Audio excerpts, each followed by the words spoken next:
मामाच्या मामाला स्पर्श करण्याची ताकद कोणातही नव्हती. मामापासून 10 फूट अंतरावर बसावं लागायचं, तो म्हणजे मामा.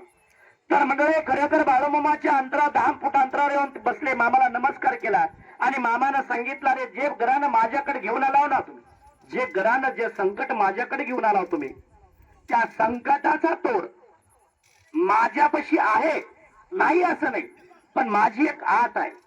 ती आट तुम्हाला होत असेल तर मी सांगतो, नाही तर सांगत नाही. तुमचं कसलंही संकट मी निवारण करतो, पण त्याच्या अगोदर माझं एक काम आहे. जर ते काम तुमच्या झालं तर मी तुमचं काम करतो, नाही तर करत नाही. त्यास मामाच्या भक्ताने त्या सांगितलं, मामा तुमचं काय काम आहे, काय आट आहे. मामानं सांगितलं की तुम्हाला इथून घरी जावं लागेल, घरी गेल्याच्यानंतर घराला कुपाटी लावावं लागेल आणि घराला कुलूप ठोकावं लागेल आणि सगळं कुटुंब येऊन माझ्या मेंढ्याची राखण करावं लागेल. कोणाची? माझ्या मेंढ्याची राखण करावं लागेल. तेव्हा मी तुमच्या संकटाचं निवारण करतो, नाही तर करत नाही. माझं काम होत असेल तुमच्यानं तर मी तुमचं करतो, नाही तर करत नाही. तुमचं संकट तुमच्यापाशी, मला काही घेणं देणं नाही, असं मामानं सांगितलं. याच्यानंतर ते मामाचा विठू पुजारी नावाचा भक्त तो मामाला म्हणतोय, मामा 8 दिवसाचा टाइम द्या मला. मामानं सांगितलं, दिला जा. त्या कुटुंबानं दर्शन घेतलं आणि बैलगाडीमध्ये बसले, घराकडे आले. घराला पूर्ण कोपाटी लावली. मायबापाला सोयरीचे त्या पाहुणीचे तर सोडून दिलं, पाठवून दिलं. शेती मेंढ्या हे सगळं वाट लावून टाकली. कारण त्या आपल्या भावाला विचारलं, अरे बाबा असं असं मामानं सांगितलेलं आहे, कसं करायचं. तर त्याला भावानं सांगितलं, माझी वहिनी म्हणजे माझी आई प्रमाण आहे आणि माझ्या आईचं चांगलं होत असेल तर मी करायला तयार आहे. तर त्याला त्या दोघा भाऊ आणि जिच्या गर्भात बाळ आहे ना, हे 3 जण 8 दिवस पूर्ण झाले. 9व्या दिवशी बाळूमामाच्या तळावर हजर झाले 3 जण. 2 भाऊ, एक माऊली. तिच्या गर्भात बाळ आहे, 18वा महिना चालू आहे. त्या अवस्थेमध्ये बाळूमामापाशी ते 3 जण मामाच्या सेवेत आलेले. त्या 3 मामानं आणि आल्याच्या नंतर आलेल्या दिवशी मामानं सांगितलं, शांत राहा, उद्या त्याला मी काम सांगतो तुम्हाला. दुसऱ्या दिवशी खरोखर मामानं 2 भावाला मेंढ्या राखण्याचं काम दिलं. आणि जी महिला होती ना, त्या महिलेला सांगितलं, स्वयंपाकामधले भांडे स्वच्छ करणे, माझ्या दरबारातले भांडे खरकटे मुसरं काढणे तुझं काम. मुसरं काढून जे काही धान्य धुन्य आहे त्याचे दुरुस्ती करणे आणि लहान लहान पिल्ल्याची राखण करणे माझ्या दरबारातली. मामानं सांगितलं, सेवेला सुरुवात झाली. 18 महिने पूर्ण झाले. 19वा महिना पूर्ण झाला. 19वा महिना पूर्ण झाल्याच्या नंतर बघता बघता 20 महिने पूर्ण झाले. पण अरे अमावस्येपासून पौर्णिमेपर्यंत आणि पौर्णिमेपासून अमावस्येपर्यंत गर्भ उतरणं आणि चढणं हा प्रकार थांबलेला नव्हता, चालू होता. 20 महिने पूर्ण झाले, 21 महिने पूर्ण झाले. 21 म्हणता म्हणता बघता बघता 22 झाले, 22 म्हणता म्हणता 23 झाले, 23 म्हणता म्हणता 24 महिने झाले. पण 24 महिने बाळ गर्भातच होत आणि अमावस्येपासून पौर्णिमेपर्यंत गर्भ चढणे, अमावस्येपासून पौर्णिमेपर्यंत गर्भ उतरणे आणि पौर्णिमेपासून अमावस्येपर्यंत गर्भ चढणे हा प्रकार कंटिन्यू चालू होता. कारण त्याने बघता बघता 25 महिने पूर्ण झाले. 25 म्हणता म्हणता 26 महिने अरे संपले आणि 26 महिने संपल्याच्या 27वा महिना सुरुवात झाला. 27वा महिना संपला मंडळी, 27वा महिना संपला. 27 महिने गर्भात बाळ आहे आणि मामावर विश्वास दृढ त्यांचा आहे आणि त्या दृढ विश्वासानं मामाची सेवा आणि आराधना चालू आहे. तर मंडळी खरोखर 27वा महिना संपला. पहिल्या दिवशी मामानं त्याला दोघाही भावाला आपल्याला मेंढ्याच्या सोबत घेऊन गेले आणि दोघाही भावाला दिवसभर काम करून घेतलं. उभा टाकून काम करून घेतलं. एकाला झाडावर चढवायचे, फाटे तोडायला लावायचे, एकाला मेंढ्या सांभाळायला लावायच्या. एवढी दिवसभर अशी कडक परीक्षा घेतली, कडक, एकदम कडक अशी परीक्षा घेतली. आणि परीक्षा घेतली, ही इकडे परीक्षा इकडे चालू आहे. मामा जी माऊली त्याची मालकीन, त्या युटुपूजाची मालकीन, त्या मामाच्या दरबारामध्ये लहान लहान पेले प्रपंचातलं मामाच्या संसारातलं कामकाज सेवा करून पूर्ण करून जेवण करून एका दगडावर डोक्याचे केस, कारण त्याने वल्ले झालेले होते आणि तिनं त्याने आपल्या डोक्याचे केस विंचळीत आणि मोकळे करत बसलेले होते एका दगडावर. उन्हाची तिरम पडलेली होती, ऊन पडलेलं होतं, कवळं ऊन पडलेलं होतं. तर त्यालाच म्हणे खरोखर त्या दगडावर बसून त्याने उन्हाला ती बसलेली होती आणि त्याच्या समोर लहान लहान पिल्ले खेळत होते. त्या पिल्ल्यापैकी एक पिल्लू त्या माऊलीच्या जवळ आला. त्या पिल्ल्यामध्ये बाळूमामा प्रगट झाले. कशामध्ये? पिल्ल्यामध्ये बाळूमामा प्रगट झाले. आणि पिल्ल्यामध्ये बाळूमामा प्रकट होऊन कारण त्या माऊलीला मामा म्हणतात, माये आतापर्यंत तुझी सेवा झालेली, सगळी सेवा पूर्ण झालेली आहे. आता तुला घराकडे जायचंय. काय जायचंय? आता तुला घराकडे जायचंय. तुझी सेवा पूर्ण झालेली आहे. आता तुमची केलेली सेवा मला मान्य आहे, पावन झालेली आहे. आता तुम्हाला घराकडे जायचंय. पण ध्यानात ठेव, काळजी करू नको. तुला मुलगा होणार आहे. मुलगा लेकरू कुठं आहे? माळाच्या पलीकडे आहे. पण मामा म्हणायला लागले तुला मुलगा होणार आहे. पण ध्यानात ठेव, त्या मुलाला जन्माला आणण्यासाठी मला आणि माझ्या देवालाच माहिती आहे काय काय करावं लागलं, किती किती त्रास भोगावा लागलाय आणि काय काय करू त्या लेकराला जन्माला आणण्याचं काम आम्ही केलेलं आहे. हे मामानं सांगितलं आणि खरोखर त्याच पिल्ल्यातून मामा परत अदृश्य झाले आणि ते पिल्लू पिल्ल्यामध्ये जाऊन खेळायला लागले. पण त्या माऊलीला कळालं नाही कोण्या पिल्ल्यात मामा आले. कारण मामानं सांगितलेलं आहे, अरे जी माझी मेंढी आहे, जी माझी अरे पिल्लू आहे, त्या पिल्ल्याचं हाडमास आणि माझं हाडमास एक आहे म्हणतो मामा. काय म्हणतोय? त्या पिल्ल्याचा जीवात्मा आणि माझा जीवात्मा एक आहे. त्या शेळीचा आणि मेंढीचा जीवात्मा आणि माझा जीवात्मा एक आहे. कारण तो म्हणजे नेहमी म्हणतोय मामा. काय मामा काय सांगतोय? त्या शेळी मेंढीची जीवात्मा आणि माझा जीवात्मा एक आहे म्हणतोय. त्या मेंढ्या घेऊन फिरायला ना मामा. तुम्हाला वाटते बाळू मामा मेंढ्या घेऊन फिरायलाय, हे काहीतरी वेगळं खेळ आहे. अरे खेळ नाही, कलियुगातलं कार्य आहे. त्याच्या पाठीमागून मामानं सांगितलेलं आहे, लोंगडी घोंगडी पुकाची वैन सारखी पुकाची मेंढी मोलाची वैन मेंढीबाई पालखीतून मिरवेन. मेंढीच्या गळ्यात पुतळ्याच्या माळा बांधशी जग दुनियात नवल होईल. मेंढीच्या पोटी मुलगा जन्माला येईल. मेंढीच्या म्हणजे कोणाचे नाही म्हणतोय मामा, माझ्या मेंढीच्या पोटी मुलगा जन्माला येईल म्हणतोय. माझ्या मेंढीच्या. असा कोणी बी मेंढ्या सांभाळेन आणि कोणी म्हणेन माझ्या मेंढीच्या पोटी आला, चालणार नाही म्हणतोय. माझ्या मेंढीच्या पोटी मुलगा जन्माला येईल म्हणतोय आणि जग दुनियात नवल होईल. जग दुनिया ते बघायला येईल म्हणतोय. हे मेंढ्या घेऊन फिरायला म्हणजे काय येडा आहे का? येडा नाही, तो फार चाणक्य आहे, फार हुशार आहे होतो. तो तुम्ही आम्ही काहीच हुशार नाही, तुमच्या आमच्यापेक्षा लय पुढचा आहे तो. कारण तो मामा आहे आणि त्या मामाची सेवा आपण करतोय. तर त्यालाच मामानं सांगितलं, अदृश्य झाले आणि दिवसभर बाळूमामा ह्या दोघा भावाकडून सेवा करून घेत होते. संध्याकाळी मेंढ्या जाग्या झाल्या, पण ह्या माऊलीच्या पोटात हा प्रश्न राहत नव्हता. संध्याकाळी खरोखर ती माऊली आपल्या मालकाला सांगायला लागली, अगं बाई अडली, अगं ऐकलं का? अहो आज मला बाळूमामा भेटले आणि मामानं सांगितलं सेवा संपलेली आहे. आणि मामानं मला स्वतः सांगितलं. तर त्यावेळेस ते दोघं भाऊ म्हणायला लागले, अहो वहिनी तुम्ही काय बोलता, तुम्हाला तर कळतंय का? अहो दिवसभर बाळूमामानं आम्हाला अजिबात बसू दिलं नाही हो. निस्ती कडक उभा टाकून आमच्याकडून सेवा करून घेतली आणि तुम्हाला बाळूमामा कधी बोलले? आता तर आम्ही आला आणि अजून तुम्हाला बाळूमामा भेटला नाही आणि तुम्हाला बाळूमामा बोलला कवा?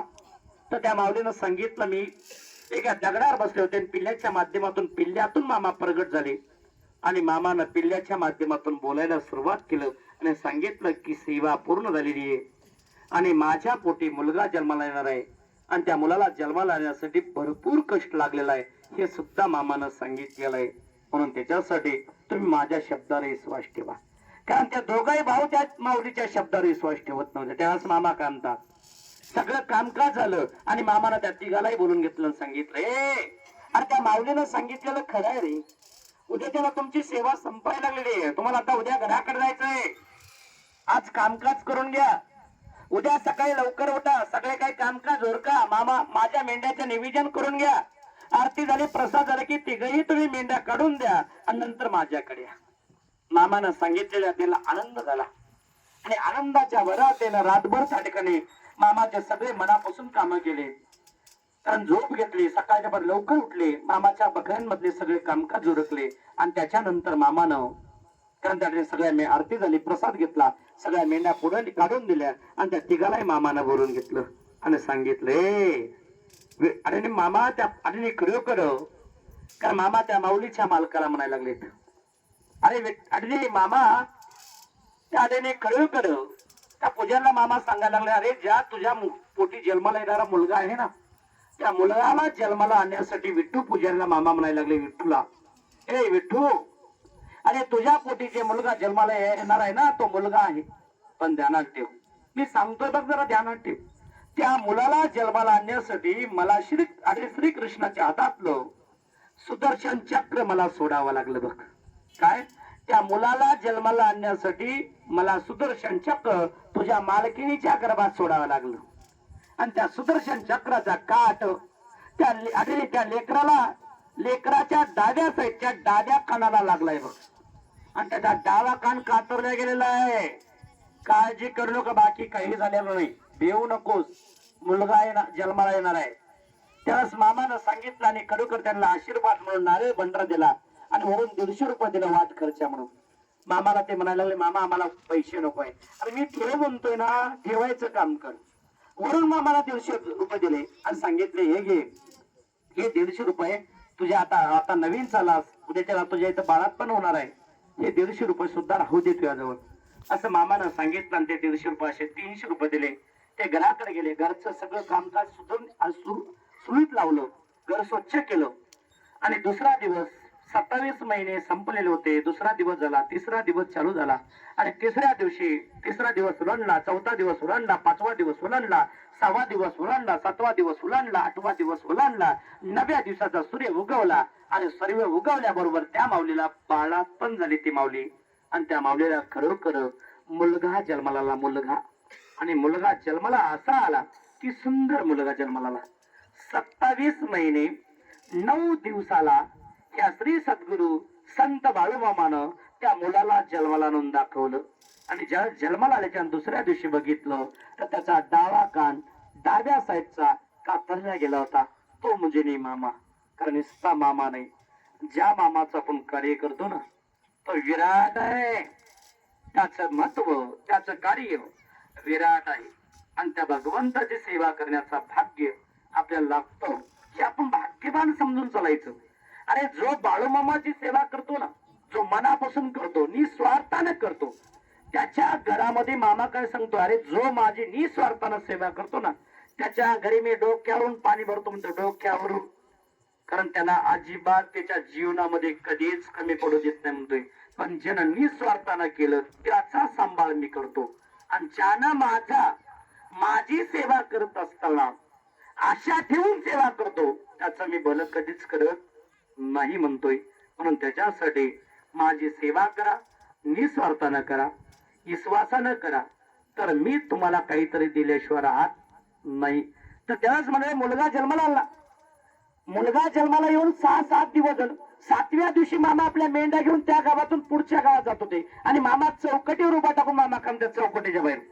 माया बाळात पण झालं का? तिने मामाचा आवाज ऐकला आणि ती कावडी बावडी झाली. ती मामाला म्हणते, मामाच आहेत मामा. होय की मामा, बाळात पण सुखरूप झालं बघा, समाधान झालं आणि मुलगा झालाय मामा. आणि तुम्ही आतमध्ये या ना, बघा तरी की. मामानं सांगितलं, मला बाई येता येत नाही मधात, मी येऊ शकत नाही, कारण मला माफ कर, कारण मला पुढे जायचंय. कारण मामा तिथून त्यांना त्या माऊलीला 2 शब्द बोलून मामा निघून गेले पुढं. कारण मुलगा 12 वर्षाचा झाला. आणि त्या मुलाला पती पत्नी सगळं कुटुंब मिळून मामाकडे आलं. मामाच्या बकऱ्यांमध्ये आलं. आणि बकऱ्यांमध्ये आल्याच्या नंतर मामाला सांगायला लागले ते पती पत्नी मामाला, मामा मुलगा तुमच्या आशीर्वादाचा आहे आणि या मुलाला आम्ही शाळा शिकवा म्हणतोय, फार मोठा अधिकारी बनवा म्हणतोय, तुमच्या नावाची चर्चा वाढाव, तुमचा प्रचार वाढावा म्हणतोय. बर असं म्हणतोय, मी सांगतो ते ऐकतोच का नाही तू? कारण मला माझ्या मित्र तू आजपासून माझ्या दरबारामध्ये बकऱ्या राखायला तुझा मुलगा ठेव. मी म्हणतोय ना, तुझा मुलगा बकऱ्या राखायला माझ्या इथं ठेव. मामा आम्ही शाळा शिकवा म्हणतोय. अरे 27 महिने 9 दिवसाच्या अगोदर तुझा मुलगा होता कुठं आणि आज आला कुठून? तवा आठवण नाही रे. त्यावेळेस त्या दोघा पती पत्नीने मान खाली घातली, मामाला सांगितले, मामा हे तुमचं आहे, ते तुम्ही ठेवून घ्या मामा. त्यावेळेस मंडळी 12 वर्षाच्या नंतर त्या मुलाला बाळूमामानं, त्या मुलाचं नाव बाळू विठ्ठू पुजारी ठेवलं होतं. आणि त्या मुलाला मामाच्या इथं सेवेला ठेवलं. तिथून पुढे वयाच्या 22 वर्षापर्यंत मामानं सेवा करून घेतली. आणि 22 वर्ष सेवा करून घेतल्या मामानं त्याच्या आई वडिलाला बोलून घेतलं, सांगितलं, हा मुलगा वयाशी आलेला आहे, त्याचं लग्न करून टाका. लग्न करून टाका म्हणल्याच्या नंतर खरोखर म्हणजे मामानं बोलून घेतलं, त्यांच्या आई वडिलाला पाठवून दिलं. ते घराकडे गेला आणि तो ओविकार मंडळ झाला. ओविकार तो बाळूमामाची ओळी गायला लागला, चारित्र्य गायला लागला, अनेक देवाचे चारित्र्य गायला लागला. एक एक लाख लोक त्याच्या समोर बसून त्याचे ओळी ऐकायचे. त्यावेळेस त्याचा मुखात ओळी ऐकत असला ऐकणाऱ्याच्या डोळ्यातून पाणी टपकत होतं. अरे एवढा सुंदर स्वरूपातून तो गात होता, सुंदर आवाजात. कारण तो ओळी गायचा, नामचिंतन करायचा. हजारो लाखो भक्त मंडळ त्याचा कार्यक्रम ऐकायला यायचे आणि मनापासून तो कार्यक्रमाचा लाभ घ्यायचे. कारण तो नामेवंत ओविकार झाला. त्याला मामानं नामेवंत कार्य दिलं आणि तो कार्य मामानं त्याच्या हातून करून घेतलं. जोपर्यंत तो पृथ्वीतला जन्म आणि जिवंत होता तोपर्यंत बाळूमामाच्या मेंढ्यामध्ये 1.25 महिना येऊन मामाच्या बकऱ्यांची दर वर्षा सेवा करायचा. नंतर त्याचं लग्न झालं. लग्न झालं त्याच्या लेकरा बाळाला घेऊन तो मामाच्या बकऱ्यांची सेवा करायचा. तो दर सालाला आजही तो काय म्हणजे तो स्वर्गवासी झाला. आजही त्याचे घरातले माणसं, त्याचे लेकर पोरं बाळूमामाच्या मेंढ्याची राखण करतात. दुसरी गोष्ट, आपल्या मराठवाड्यामध्ये बाळूमामाचं अजून महत्व तेवढं परिपूर्ण माहिती नाही.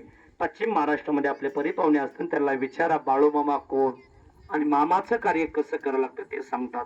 कारण आजही पश्चिम महाराष्ट्रातला प्रत्येक माणूस की बाळूमामाच्या शेळ्या मेंढ्याची सेवा केल्याच्या नंतर अनुभव काय वाटतो.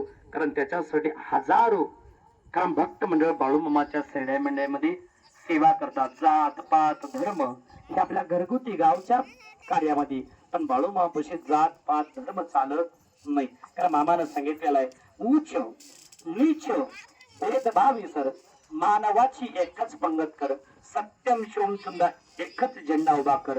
अनेक झेंड्याची मला गरज नाही म्हणतोय. काय मामा काय सांगतोय?